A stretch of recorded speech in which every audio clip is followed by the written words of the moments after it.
Hola. Today, Diego will help us with our research works. Would you like to help us with the research works? Yes! Great! Let's go to our house. Go.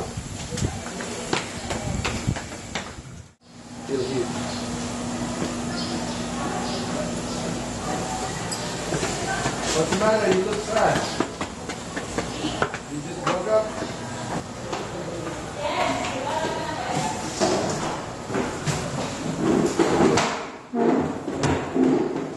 So, Dora, what was your research all about?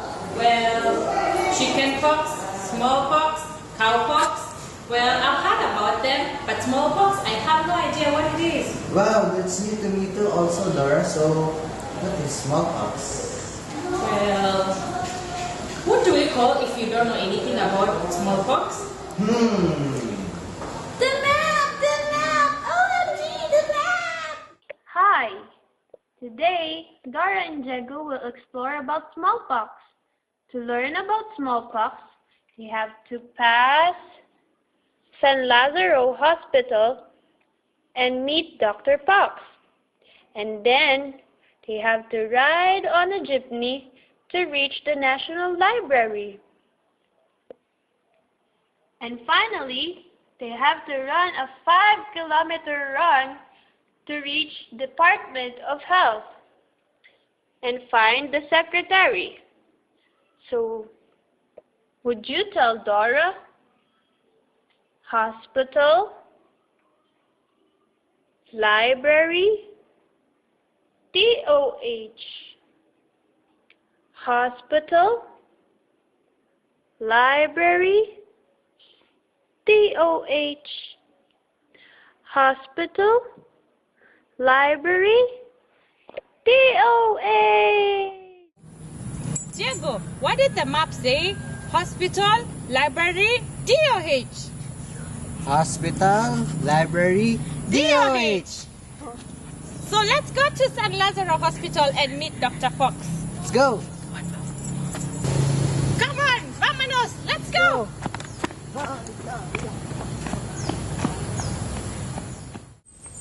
Diego, is this San Lazaro Hospital? I don't know, I think so. Let's see.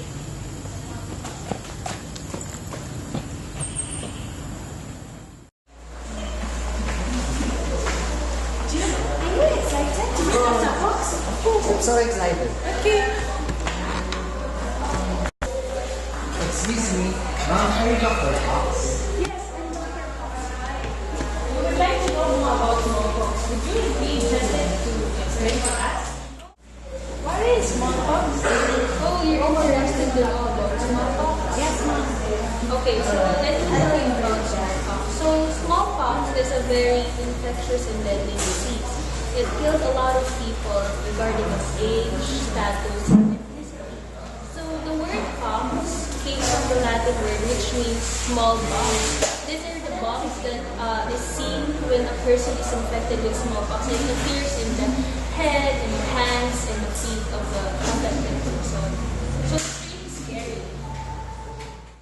I'm so scared. I'm scared too. Are you guys scared? This is the malignant type of smallpox. In malignant type smallpox, also called the flat smallpox, the lesions remain almost flush with the skin at the time when raised vesicles form in the ordinary type. It is unknown why some people develop this type. Unlike ordinary type smallpox, the vesicles contain little fluid, are soft and velvety to the touch, and may contain hemorrhages. Malignant smallpox is nearly always fatal. This is the hemorrhagic type of smallpox. Hemorrhagic smallpox is a severe form that is accompanied by extensive bleeding into the skin, mucous membranes, and gastrointestinal tract. This form develops in approximately 2% of infections and occurred mostly in adults. In hemorrhagic smallpox, the skin does not blister but remains smooth. Instead, bleeding occurs under the skin, making it look like charred and black. Hence, this form of the disease is also known as the black pox. This is the modified type of smallpox. Referring to the character of the eruption and the rapidity of its development, modified smallpox occurs mostly in previously vaccinated people. In this form, the prodromal illness still occurs but may be less severe than in the ordinary type. There is usually no fever during the evolution of the rash. The skin lesions tend to be fewer and evolve more quickly, are more superficial, and may not show the uniform characteristic of more typical smallpox. Modified smallpox is rarely, if ever, fatal. This form of variola major is more easily confused with chickenpox. Wait, when did smallpox first happen? The earliest credible clinical evidence of smallpox is found in the Egyptian mummy of Ramses V, who died more than 3,000 years ago. Historical records from Asia describe evidence of smallpox-like disease in medical writings from ancient India as early as 1500 BC, and China 1122 BC. It has been speculated that Egyptian traders brought smallpox to India during the first millennium BC, where it remained as an endemic human disease for at least 2,000 years. Smallpox was probably introduced into China during the 1st century AD from the southwest, and in the 6th century was carried from China to Japan. So what does smallpox do to our body? Smallpox is spread when a person breathes it in and out. The virus gets inside the cells lining the throat and hijacks the cellular machinery to make millions more smallpox viruses. The cells explode, releasing smallpox bombs. Those virus particles go on to infect other cells in the body. The bad part is that the infected person can die. How? From all those exploding cells, remember that your body is an organized collection of different types of cells. If one cell is damaged, that's not a problem. But when millions of cells are damaged and entire organs are destroyed, you fall apart from the inside out. And that's exactly what happens in the most severe cases of smallpox. It's a gruesome way to die. Unfortunately, the smallpox virus doesn't die with the death of its host. Blood carries the virus to its next victim. The scabs of victims are full of virus. The victims' clothes and beds are infectious for days and even months. How is smallpox transmitted? Transmission occurs through inhalation of airborne variola virus, usually droplets expressed from the oral, nasal, or pharyngeal mucosa of an infected person. It is transmitted from one person to another, primarily through prolonged face-to-face contact with an infected person, usually within a distance of 6 feet or 1.8 meters, but can also be spread through direct contact with infected bodily fluids or contaminated objects such as beddings or clothing. Rarely, smallpox has been spread by virus carried in the air in an enclosed setting such as buildings, buses, and trains. The virus can be transmitted throughout the course of the illness, but is most frequent during the first week of the rash when most of the skin lesions are intact. Smallpox is highly contagious, but generally spreads more slowly and less widely than some other viral diseases, perhaps because transmission requires close contact and occurs after the onset of the rash. What are the signs and symptoms of smallpox? How do I know I have it? A rash emerges first as small red spots on the tongue and in the mouth. These spots develop into sores that break open and spread large amounts of the virus in the mouth and throat. At this time, the person becomes most contagious. Around the time the sores in the mouth break down, a rash appears on the skin, starting on the face and spreading to the arms and legs and then to the hands and feet. Usually, the rash spreads to all parts of the body within 24 hours. As the rash appears, the fever usually falls and the person may start to feel better. By the 3rd day of the rash becomes raised bumps. By the 4th day, The bumps fill with a thick, opaque fluid and often have a depression in the center that looks like a belly button. This is a major distinguishing characteristic of smallpox. Fever often will rise again at this time and remain high until scabs form over the bumps. The bumps become pustules, sharply raised, usually round and firm to the touch, as if there's a small round object under the skin. People often say the bumps feel like pellets embedded in the skin. The pustules begin to form a crust and then scab. By the end of the second week after the rash appears, most of the sores have scabbed over. The scabs begin to fall off, leaving marks in the skin that eventually become pitted scars. Most scabs will have fallen off 3 weeks after the rash appears. The person is contagious to others until all of the scabs have fallen off. Scabs have fallen off, person is no longer contagious. The incubation period between contraction and the first obvious symptoms of the disease is around 12 days. Once inhaled, viral and major virus invades the oropharyngeal or the respiratory mucosa, migrates to the regional lymph nodes, and begins to multiply. In the initial growth phase, the virus seems to move from cell to cell. But around the 12th day, lysis of many infected cells occurs and the virus is found in the bloodstream in large numbers. This is called viremia. And a second wave of multiplication occurs in the spleen, bone marrow, and lymph nodes. Exposure to the virus is followed by an incubation period during which people do not have any symptoms and may feel fine. This incubation period averages about 12 to 14 days but can range from 7 to 17 days. During this time, people are not contagious. The first symptoms of smallpox include fever, malaise, head and body aches, and sometimes vomiting. The fever is usually high in the range of 101 to 104 degrees Fahrenheit. At this time, people are usually too sick to carry on their normal activities. This is called the prodrome phase and may last for 2 to 4 days. How to diagnose smallpox? The clinical definition of smallpox is an illness with acute onset of fever greater than 38.3 degrees Celsius, followed by a rash characterized by firm, deep-seated vesicles or pustules in the same stage of development without other apparent cause. If a clinical case is observed, smallpox is confirmed using laboratory tests. Microscopically, pox viruses produce characteristic cytoplasmic inclusions, the most important of which are known as Garnery bodies, and are the sites of viral replication. Garnery bodies are readily identified in skin biopsies stained with hematoxylin and eosin and appear as pink blobs. The diagnosis of an orthopoxvirus infection can also be made rapidly by electron microscopic examination of pustular fluids or scabs.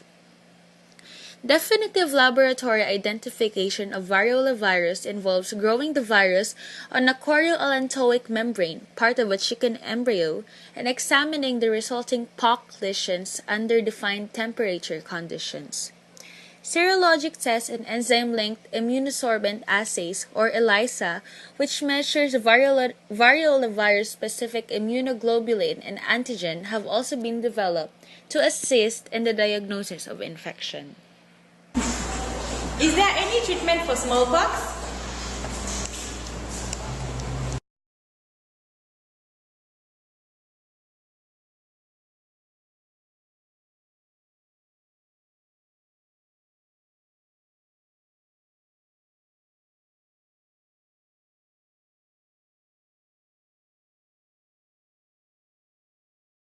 Thank you, Dr. Fox. We are now going to the library. Okay, kids, thank you also for asking about smallpox. Let me show you the way out. Come on.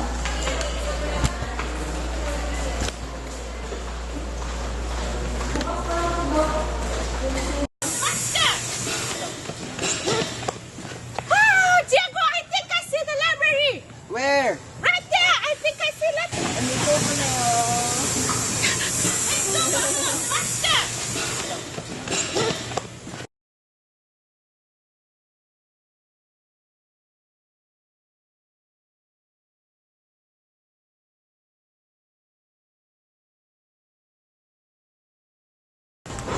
Are you the librarian? Yes, how can I help you today?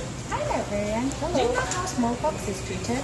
Oh, yes. Well, let's go to the video room and I'll let you guys watch a clip on it and which can answer your question. Yes, Let's great. go.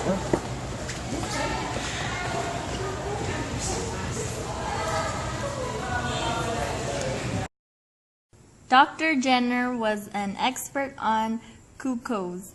He was also a good scientist because he asked the right questions.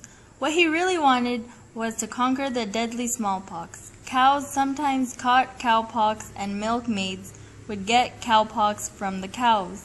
Cowpox didn't do the milkmaids much harm. What interested Jenner was that they never seemed to catch the deadly smallpox. Thousands used to die from smallpox. Why not milkmaids? Could it be that cowpox got in the way? Could catching cowpox stop from catching smallpox? To test his theory, he needed someone young who had not had smallpox or cowpox. He chose James Phibbs, age 8 3/4. He told the lad that he told him he could stop him from getting smallpox and that it wouldn't hurt much. Then he took some pus from Sarah's cowpox and rubbed it on 2 small scratches on the boy's arm. Cowpox was called vaccinia, so he called his invention vaccination. In a few days, James was poorly with smallpox, but soon got better. 6 weeks, Jenner took a sample from smallpox victim and deliberately tried to give James the deadly disease. There was no cure for smallpox, but James didn't get smallpox. Wow, that was great. Thanks to Dr. Jenner, I wouldn't suffer from deadly smallpox. Oh yeah, actually smallpox has been eradicated in the last 1980. Thank you, librarian. So, is there any issue of smallpox today, or it is just humanitarian reason? Well, I'm going to have to refer you guys to the Department of Health so you guys can know more information about smallpox. And you guys have to run 5 kilometers to reach Department of Health. Yes, we have to go to the Department of Health. Thank you so much, ma'am. Thank you, ma'am.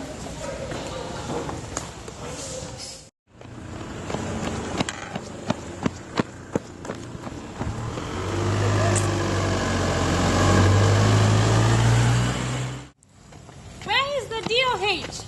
It's there.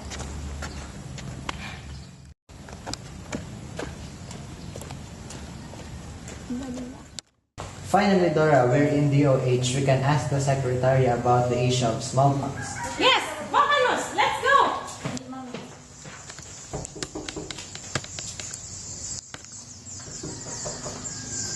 Dora, I think they're not around. What do we do now? Hey, Dora, I think that's them. Really? Let's ask the secretary. Hello, how can I help you? Hello. Hi. So, can we help you? We wanted to ask about the issues of smallpox. Oh, I see. The year 1992. Wow, 1992, that's so long ago. Yeah, but the Soviet defector Ken Aliba confirmed that the Soviet bioweapons programs at Zaborsk had produced a large stockpile as much as 20 tons. Oh my god, that's so much. Yeah, 20 tons of smallpox. So it is really not known if whether the stockpile still exists in Russia. Wow, Diego, did you listen to all that? Yes, of course. Wow, thank you. We've learned so much about smallpox. We did it! We did it! We did it! We did it! Yeah, we see once. We did it! We went to the lab to know it about smallpox. We did it! We did it! We did it! Yeah, we did it! With me and our history. We did it! We did it! We did it! We asked about issues and let that it's eradicated. We did it! We did it! Yeah, we did it! Thank you, amigos, for helping me and Diego to explore. Until next time. Bye.